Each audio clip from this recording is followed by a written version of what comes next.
Mas me diz uma coisa, explica pra gente o que uma procuradora do Tribunal de Justiça Desportiva faz e o que é o Instituto Brasileiro de Direito Esportivo. Tá. Então, eu vou falar um pouco. Eu sou advogada, então... no Tribunal de Justiça Desportiva, eu tenho essa atuação como procuradora. A Justiça Desportiva é um instituto que existe no Brasil, que está previsto na Constituição. Então, uma justiça diferente da justiça comum, que ela vem ali para resolver de forma rápida as coisas relacionadas a competições esportivas. Então, fatos. Então, tem um código, que é o Código Brasileiro de Justiça Desportiva, que tem ali uma parte que é teórica, uma parte que é processual. Então, como tem que ser esses procedimentos. E aí, no final, ele vai ter ali, na última parte dele, ele vai ter infrações. Então, ele vai ter lá condutas. Então, praticar um ato hostil dentro de campo. E aí vai dar ali os exemplos do que são e as penalidades. Então, quando o atleta ele toma um cartão vermelho e é expulso numa partida, chega a súmula no Tribunal de Justiça Desportiva ali, chega na Procuradoria, a Secretaria encaminha para a Procuradoria avalia e vê se teve alguma outra infração. Então, o treinador xingou o árbitro, foi expulso. Ali vai configurar uma infração contra a ética desportiva. Então, isso chega, a gente faz uma denúncia e aí isso vai para julgamento por auditores. Então, é como 100% se fosse... das vezes. 100% das vezes que tem irregularidades em partidas. Aí eu tô falando de coisas que acontecem dentro de campo, mas podem ter coisas que acontecem fora. Então, por exemplo, a própria infraestrutura do estádio, se o gramado não está em condição, se um torcedor arremessou alguma coisa dentro de campo. Então, coisas assim que fogem da normalidade, se elas configuram infrações aí no CBJD, elas chegam na Procuradoria para a gente oferecer a denúncia. Então, o Procurador de Justiça Desportiva ele vai ter um trabalho mais ou menos parecido com o que um promotor de justiça faz no direito penal. Entendi. Então, essa parte de acusar ou de fazer pareceres ali para opinar sobre determinados fatos. E aí tem outras coisas que também podem chegar à Justiça Desportiva. Mas sempre provocado, Mário? Ou vocês também podem não tomar precisa, iniciativa? A gente pode também tomar iniciativa, não precisa necessariamente ser provocado. Eu estou trazendo aqui o exemplo da súmula. Mas, às vezes, tem coisas que aparecem, sei lá, na imprensa e que aí... a gente olha e fala, putz, isso pode configurar uma infração, aí dá para oferecer uma denúncia se já for alguma coisa muito flagrante ali, que já tiver muito indício suficiente ali de materialidade, que é que de fato aconteceu e de autoria, que dá para você identificar quem cometeu, e aí dá para oferecer a denúncia ou dá para instar um inquérito também, que é um procedimento de investigação. Nesses casos da penalidade máxima, aí a atuação ela é restrita, né? Então, esses casos da penalidade máxima relacionados ao Campeonato Brasileiro, eles vão para o STJD, Tá. que é o tribunal relacionado à CBF. Esse em que eu atuo é relacionado à Federação Paulista de Futebol.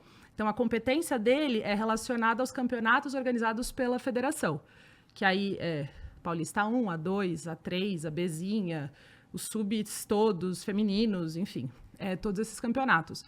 No caso da penalidade máxima, chegou uma informação que a gente teve por meio da imprensa, falando que teria ali uma partida que supostamente teria sido alvo de manipulação. E aí, então, a gente pediu para instaurar um inquérito e esse inquérito está acontecendo ainda, a gente não sabe ainda o que vai ser feito e, enfim, aí sobre isso eu também não posso dizer muito porque Claro. esse caso está acontecendo. Pô, interessante.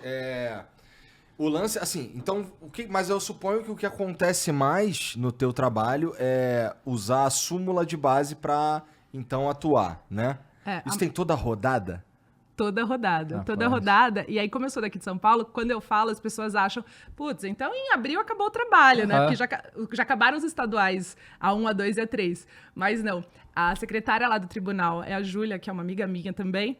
Ela fica mais enlouquecida nessa época, porque aí começam os campeonatos de base. Então, sub-20, sub-17, sub-15, sub-13. E aí acontecem problemas muito mais pontuais, porque aí você tem clubes que têm menos estrutura de gestão. Então, aí tem outros, assim, gente que perde prazo para inscrever atleta e coloca para jogar atleta irregular. Aí coloca ali. Então, o trabalho pesado mesmo da gente do tribunal começa agora que os campeonatos... A Copa Paulista também. Copa Paulista vai começar ainda.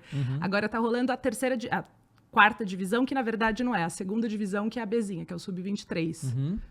E aí os clubes que ganham, né, eles têm acesso para A3, que é a nossa primeira divisão aqui do futebol de São Paulo, é a 1, A2, A3.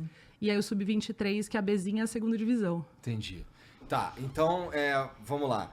No caso da penalidade máxima, a parte aqui de São Paulo tem um caso que está sendo investigado. Tem um caso que está sendo investigado. Tá. E aí, os demais casos estão lá no Rio, no STJD, que é vinculado à CBF, e que aí está fazendo ali. Ali já tem uma denúncia que foi oferecida, uma denúncia bem longa, eu consegui ler, acho que tem 98, 99 páginas, é uma denúncia super extensa, e que traz ali os elementos e que houve a denúncia. Não sei ainda quando ela está pautada para julgamento, mas acho que já deve ser aí na semana que vem. Mas isso começou lá no Ministério Público de Goiás, né? A Operação Penalidade Máxima, ela começa no Ministério Público de Goiás. Por causa da denúncia do presidente Vila Nova, não foi isso? Exatamente. O presidente do Vila Nova vai, procura o Ministério Público, leva uma informação, e aí eles começam as investigações, e aí deflagram a primeira fase da operação. Quando eles deflagram a primeira fase da operação, eles pegam ali os celulares, eles apreendem os celulares de algumas pessoas e começam a investigar os celulares dessas pessoas. E aí começam a olhar grupo de WhatsApp, tem a quebra de sigilo bancário, então eles começam a analisar as transações bancárias. E aí, a partir daí, eles vão chegando a outras pessoas. E aí eles deflagram a segunda fase da operação. E aí, dessas pessoas, aconteceu a mesma coisa. Então, eles também apreenderam os celulares dessas pessoas. A partir daí, a gente não sabe o que vai acontecer, mas pode ser que haja outras fases, porque acaba sendo um efeito em cadeia, né? Porque eu acho que assim, esse negócio ficou muito grande quando a gente começou a ver isso na Série A, né? Porque a gente sabe que esse tipo de coisa não é de hoje, né? Só que agora nós temos as casas de aposta aqui no Brasil e ficou mais fácil para os caras fazerem esse tipo de golpe, né? Mas já existia aposta, só não era desse jeito, Cara, né? eu vou falar, eu estudo isso já tem muito tempo, né? Eu hoje atuo só com direito desportivo, eu tenho meu escritório, eu trabalho com direito desportivo todos os dias, o tempo inteiro. Mas eu fiz estágio, eu comecei desde a faculdade até um tempo depois de formada, um bom tempo depois de formada, eu fui advogada criminalista. E aí, a minha vida de advogada criminal, ela chega no direito desportivo justamente numa pesquisa de um parecer que eu estava fazendo sobre patrocínio de apostas. E foi um assunto que me chamou a atenção. Eu falei com um grande amigo meu, e aí ele começou a trocar ideia comigo, e aí eu falei, puta, as duas áreas, elas se relacionam muito. E aí eu comecei a olhar para o direito desportivo, que hoje faz, assim, minha vida inteira profissional é voltada para ele. E aí eu comecei a estudar, enfim, como é um assunto que eu estudo, eu tenho um artigo publicado, tá? Essas coisas chatas de advogado. Mas fato é que as primeiras notícias que se tem de apostas, assim, historicamente, são da Grécia Antiga. E, do mesmo jeito, já tinha manipulação de resultados ali. Então, isso é uma coisa que existiu sempre e sempre vai existir. Então, querer proibir a aposta é a mesma coisa que você querer proibir cigarro, bebida, droga. Você pode proibir. Mas as pessoas vão continuar usando, fazendo. Olha o jogo do bicho. O jogo do bicho tá aí, em qualquer lugar você consegue. Se você, às vezes, você tem gente que faz jogo do bicho por WhatsApp, então isso existe. Então tem algumas coisas que cabe ao Estado dosar isso na sociedade. O Estado tem que ir se adaptando à sociedade. Claro. Então as apostas, elas eram consideradas contravenção penal, equiparada a jogo de azar desde 1941. E aí ela vem, em 2018 tem o MP do Temer, que vira a Lei 13756, e aí isso fica legalizado, só que pendente de uma regulamentação naquele momento. Então, ainda que isso esteja, teoricamente, sem regulamentação, teoricamente não, na prática, sem regulamentação no Brasil, não é mais ilegal, porque você tem uma lei. E só que essas empresas de sites de apostas ficam fora e sem monitoramento nenhum. E se, na época da máfia do apito, em 2005, você tinha ali 3 ou 4 apostadores, não me lembro agora a quantidade certa, mas que fizeram esse esquema com apostas. Hoje, qualquer pessoa aqui do celular da gente, a gente consegue fazer Consegue aposta. fazer muito mais fácil, né? Muito, muito. E fora que o futebol brasileiro tem um monte de buraco ali que facilita, né? Eu ia perguntar pra você algumas coisas nessa questão, porque a gente viu que eu acho que foi o Ministério Público que revelou as conversas, né? Todo mundo viu as conversas e tal. E, cara, não é nenhum esquema criminoso sofisticado. São os caras ali chamando no Instagram, vambora fazer um negocinho. Tipo, é o que, né, na superfície parece que é isso. E aí eu fiquei assim, cara, e aí é onde eu quero chegar. Porque isso é muito sério, né? E pode causar um dano real ao futebol se a gente não coibir esse tipo de coisa.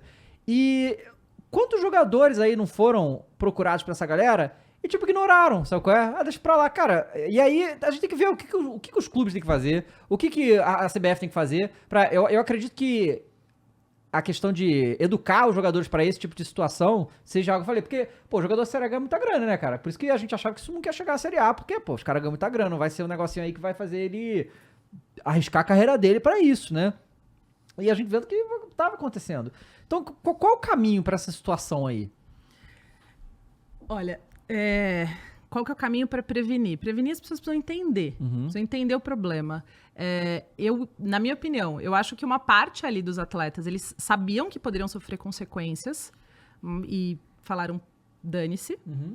Mas eu acho que uma parte ali desses caras, eles não sabiam as consequências que eles poderiam ter. Sim, teve um cara que falou, desculpa te interromper, mas teve um que falou que não sabia que isso podia prejudicar o futebol. Tipo, não sabia. Porra, o que o futebol tem de mais fundamental é a imprevisibilidade. Claro. O futebol é um negócio viável e é um mercado justamente porque ele é imprevisível. Se você tira a imprevisibilidade dele, não sobra nada. Sobra um tipo de entretenimento que é um filme que você está assistindo já que você sabe o resultado. Então, a partir do momento que você tira isso, ele perde. Então, a proteção, a prevenção à integridade, a prevenção à imprevisibilidade ali, de que as coisas, esse tipo de coisa não aconteça, na minha opinião, é tão importante quanto a própria existência do esporte em si. Porque você tira isso, o esporte ele vira dali um programa que você tá vendo à toa, jogo repetido. Tanto verdade você tá falando que a gente não assiste um jogo de 5 anos atrás só pra se divertir. Tem uma outra razão. Ou sei lá, um jogo de 2 semanas atrás. Você já sabe o resultado, você vai assistir porque você é um jornalista e precisa comentar aquilo ali. Você vai assistir porque, sei lá, o que a gente faz é assistir os melhores momentos, né? É isso, você vai assistir um jogo inteiro que você já viu Já antes, sabe você que tem um vai rolar. apego emocional pelo jogo, alguma coisa assim. Mas assim, é como se fosse um filme que você tá vendo, não é um esporte. Uhum. Isso a gente tá falando de duas coisas. Tá falando de futebol, que é um esporte coletivo e que é um esporte que pelo menos tem ali uma ponta de pirâmide que é muito bem remunerada. Mas quando você traz isso, e para modalidades individuais? Que você pega, para você ter um resultado ali, você precisa corromper, sei lá, um tenista. E tem um tenista brasileiro famoso aí, que era ranqueado, acho que chegou ao ranking top 10 aí, e que foi banido do tênis justamente por se envolver em manipulação de resultados, que é o Feijão. E dentre outros tantos esportes individuais. E você pega o futebol de base mesmo. Qualquer partida de qualquer esporte que esteja disponível num site de aposta, ela está suscetível a ser manipulada de alguma forma. E agora, nessa operação, pegaram um grupo, né, de agentes. Quantos mais será que não existem aí no Brasil que a gente nem sabe?